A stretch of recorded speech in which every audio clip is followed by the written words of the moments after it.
Every night, no matter the weather, something walks down our street whistling softly. You can only hear it if you're in the living room or the kitchen when they walk by, and it always starts at exactly 3:03. The sound starts faint, somewhere near the beginning of the lane near the Carson place.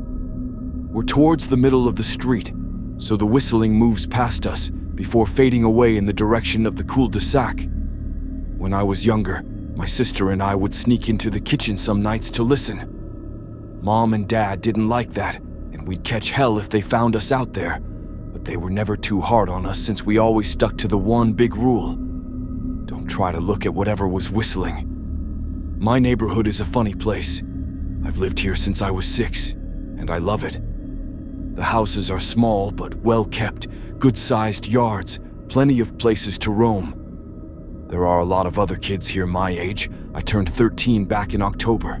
We grew up together and would always play foursquare in the cul-de-sac or roam around from back porch to back porch in the summer.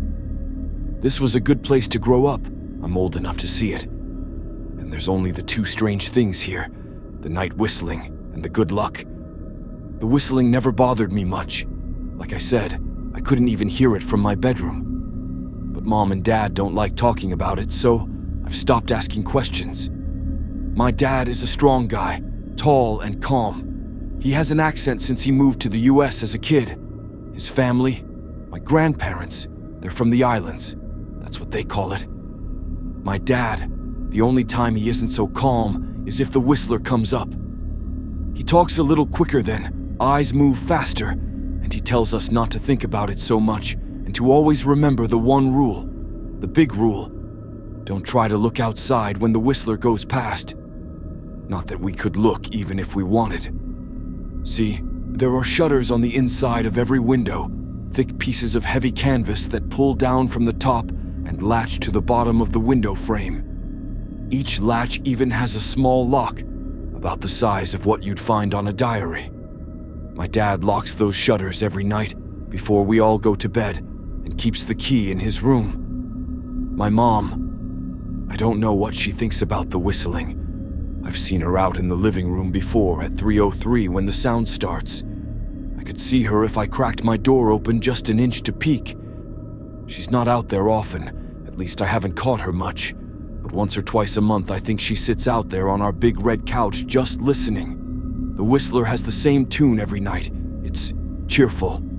Da-da-da-da-da-dum. Da-da-da-da-da-da-dum. Remember how I said there are two odd things about where I live? Well, besides our night whistler, everyone in my neighborhood is really lucky. It's hard to explain, and Dad doesn't like us talking about this part much either. But good things just seem to happen to people around here a lot. Usually, it's small things, winning a radio contest, or getting an unexpected promotion at work, or finding some arrowheads buried in the yard, you know, the authentic kind. The weather is pretty good, and there's no crime, and everybody's gardens bloom extra bright in the fall. A million little blessings, I've heard my mom say about living here. But the main reason we stay here, why we moved here in the first place, is my sister Nola. She was born very sick, something with her lungs. We couldn't even bring her home when she was born, only visit her in the hospital. She was so small, I remember, small even compared to the other babies. A machine had to breathe for her. We moved into our house here to be closer to the hospital. As soon as we moved here, Nola started getting better. The doctors couldn't figure it out. They chalked it up to whatever they were doing, but we all could tell they were confused. But my parents knew, even I knew, Nola getting better was just another of the million little blessings we got for living in our neighborhood.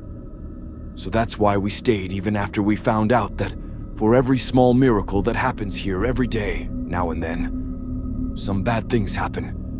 But they only happen if you look for the whistler. See, our neighborhood has a welcoming committee.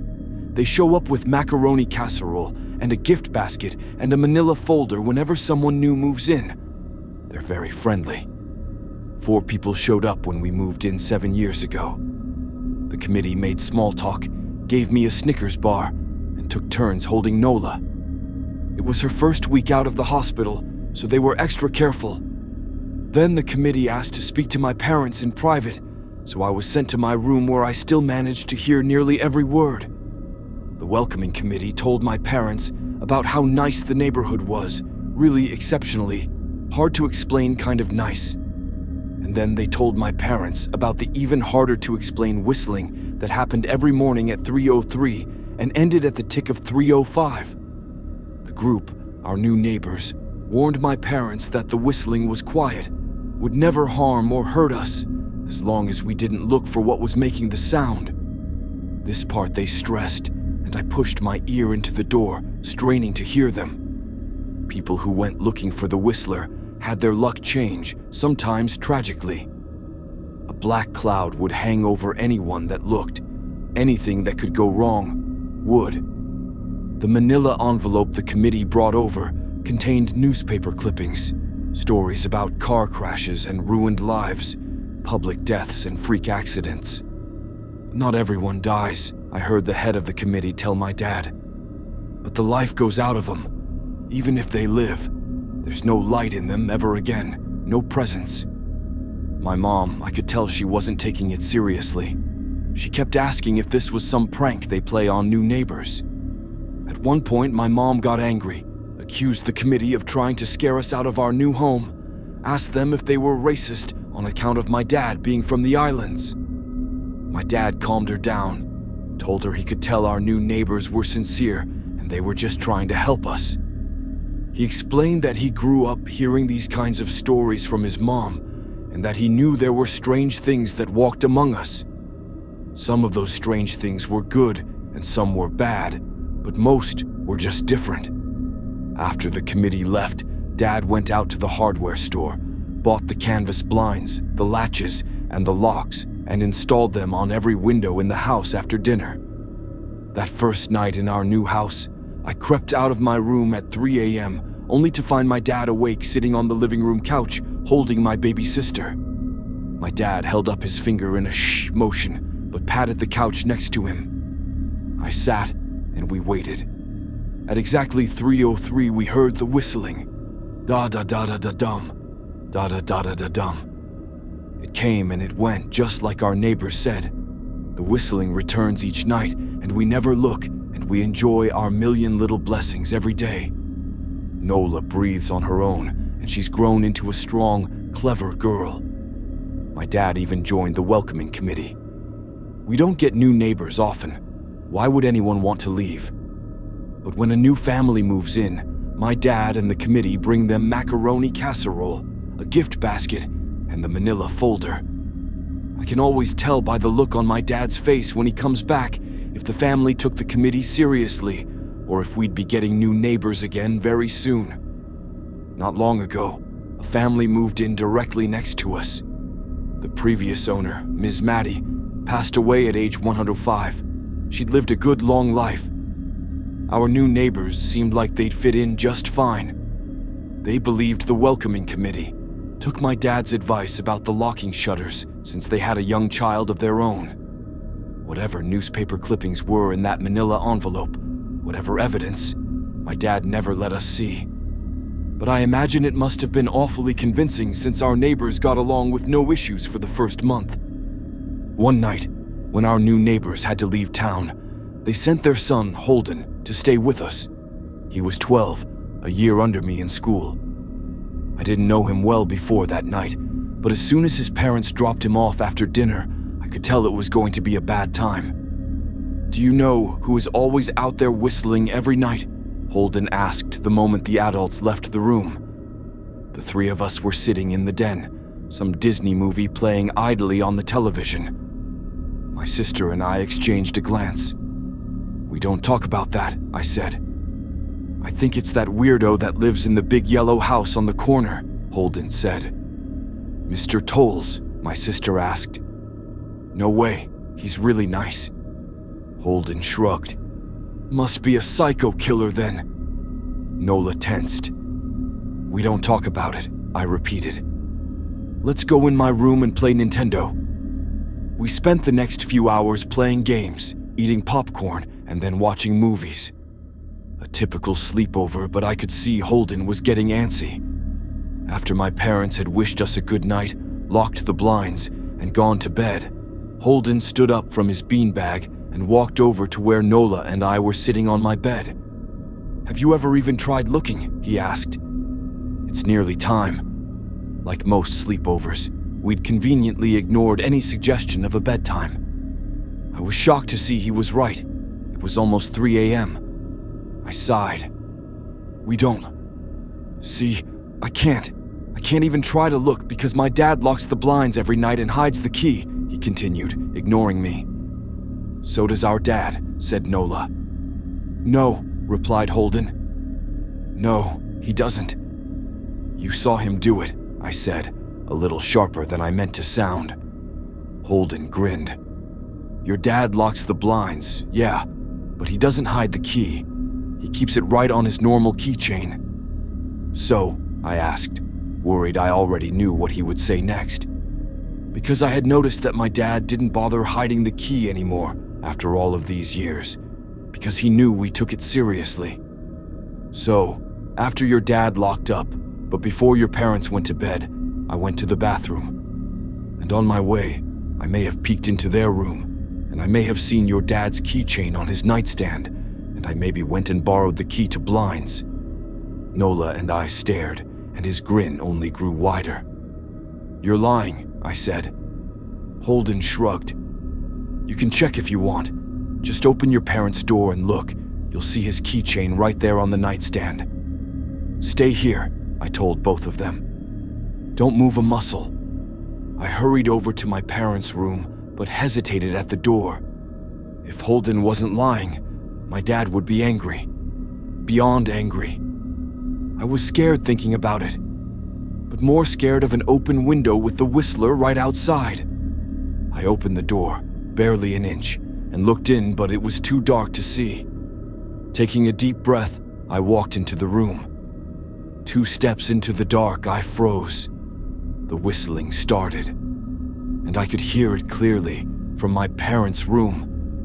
I never realized, but they must have heard the sound every night since we moved into the house. They never told us. I don't think I could have slept through it. I stood there, listening to the whistling come closer, unsure whether I should turn on a light or call out for my dad. Soft sounds from the living room brought me back to reality. "Nola!" I yelled, running out of my parents' room. Holden and Nola were standing near the front door next to a window. Holden wasn't lying. I could see him fumbling with the lock on one of the blinds. I heard a click. He did have the key.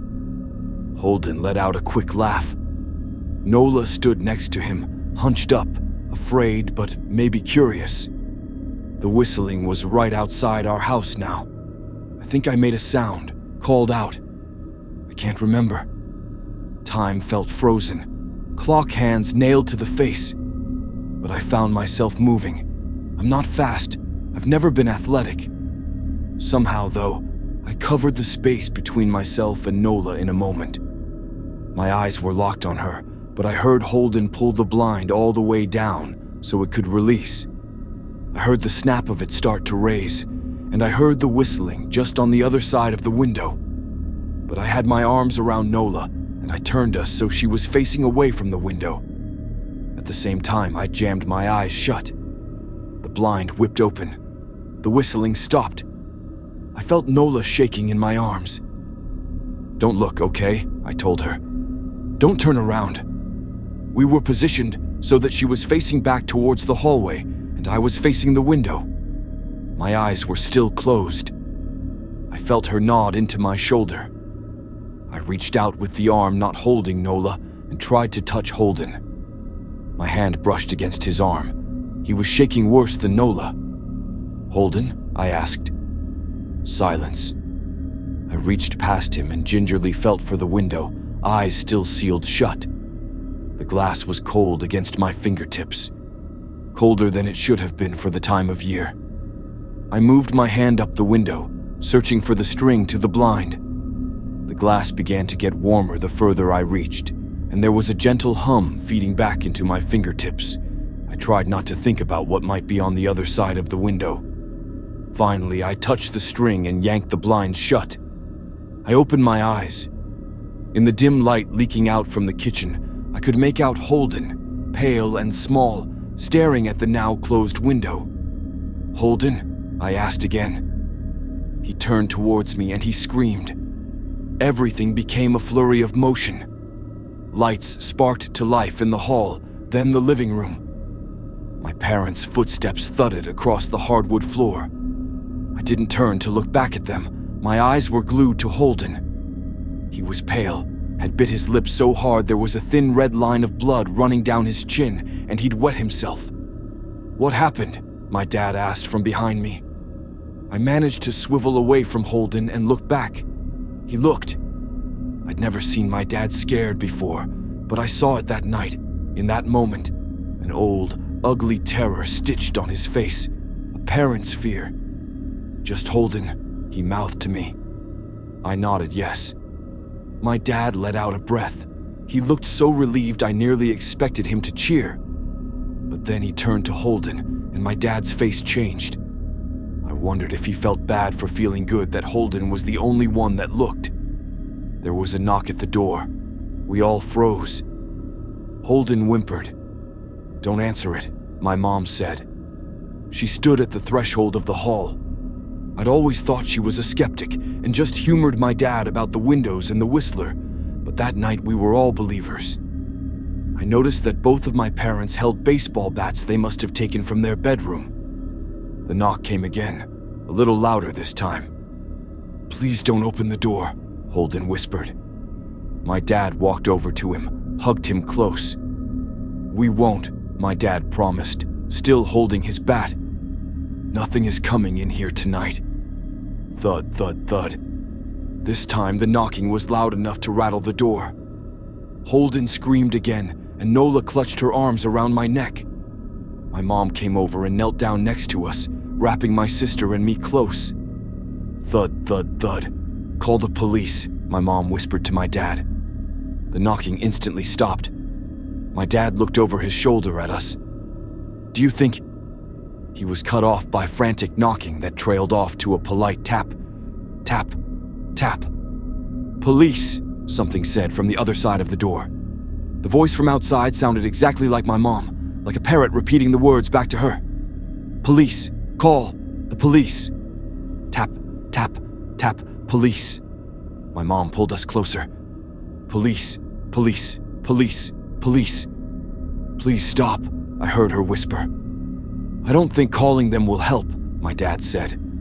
"How will we know when they're the ones at the door?" The knocking came back harder than before. The door shook. Then it stopped. After a long moment, I heard the knocking again, but it was coming from our back door. We all turned together towards the back door, but the knocking immediately returned to the front door. Front to back to front, loud, then quiet, then loud again. Suddenly, the sound was coming from both doors at once, big, heavy blows like a sledgehammer. Then something started rapping against all of the windows in the house, then the walls.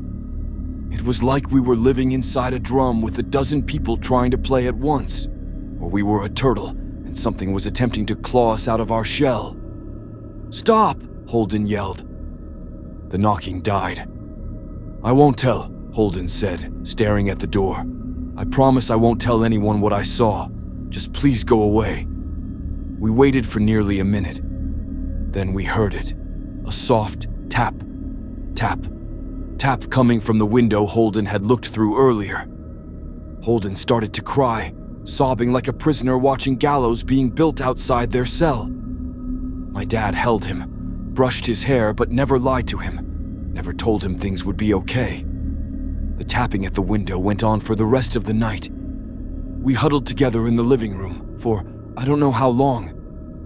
Eventually, my mom tried to take us kids into my room while my dad stayed to watch the door. But the second we moved into my bedroom, the knocking came back, so loud it was possible to ignore. I was afraid the door couldn't take it. We went back to the living room, and the knocking stopped. Only the tap, tap, tap on the window remained. None of us slept that night. The tapping stopped around 7 a.m. That's about the time the sun comes up here. We waited another 2 hours before my dad opened the blinds from one window. He made us all go back to my parents' bedroom first. I heard him open the door, then come back in. "Okay," he told us. "It's done." Holden's parents came back around lunchtime. My mom and dad walked Holden over to his house, and they all went inside for quite a while. Nola and I watched from the window. She stuck to me the whole day, right at my side, sometimes holding my hand. When my parents came back, they looked grim, but wouldn't tell us what they said to Holden's family. It was a Sunday, so we all spent the day together, ordered pizza and watched movies. That night, everyone slept in my room, Nola and my mom in the bed with me, my dad in a chair he'd pulled over. There was no knocking that night, or any night since. We didn't see much of Holden or his parents for the rest of that week, but by Thursday there was a moving truck in their driveway. Nola and I watched them packing up the whole afternoon after school. What sticks with me most is how tired Holden and his parents looked. All three had the same pallor, grim mouths and lightless eyes. Even from across the street, I could tell something was very wrong. Holden and his family were gone before sunset. I remember what the original welcoming committee said to my parents when we moved in. Not everyone who looks at the Whistler dies, but even those that live have the light go out of them, and the rest of their lives are full of misfortune. A million little tragedies. I think Holden's parents must have looked, either to comfort him if they didn't believe, or share the burden if they did. I watch Nola some days, happy and young and alive, and I wonder if I'd been slower, if she'd looked out the window that night. Would I have looked too, to comfort her, to share that burden? I'm glad I don't have to find out. We still live in that house, in that neighborhood. We still hear our Whistler walking past every night. The blessings, the luck, the good things here are too good to leave. But we're careful. We don't have friends over to spend the night anymore. And my dad hides the key to the blinds very, very well. Not that I've gone looking. Some things you just don't need to look for.